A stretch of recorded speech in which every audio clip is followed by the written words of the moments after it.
Hey there, welcome back to our channel. Today we've got some news for the Ubuntu community that might leave a few gamers feeling a little nostalgic.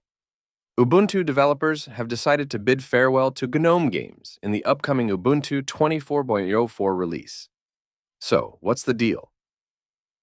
Well, since Ubuntu 23.10, the default installation has shifted towards a minimal setup, focusing on core essentials like a terminal and a web browser.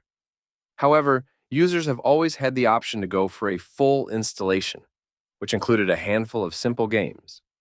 Up until Ubuntu 23.10, you'd find familiar titles like Aisleriot Solitaire, Mahjongg, Minis, and Sudoku, bundled in with the operating system. But in the upcoming LTS release, Ubuntu 24.04, these games will be noticeably absent. Yes, you heard it right.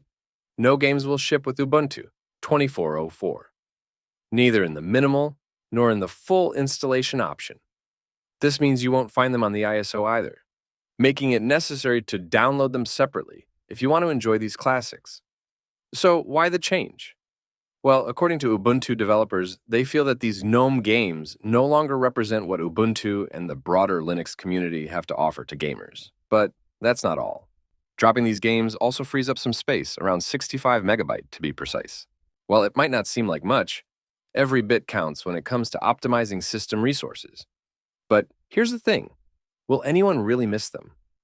Sure, having a few games pre-installed added a bit of charm to the Ubuntu experience.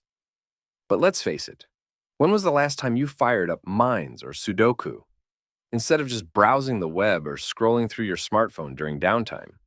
So, what do you think? Are you going to miss these classic games, or do you think it's time for Ubuntu to focus on other priorities? Let us know in the comments below.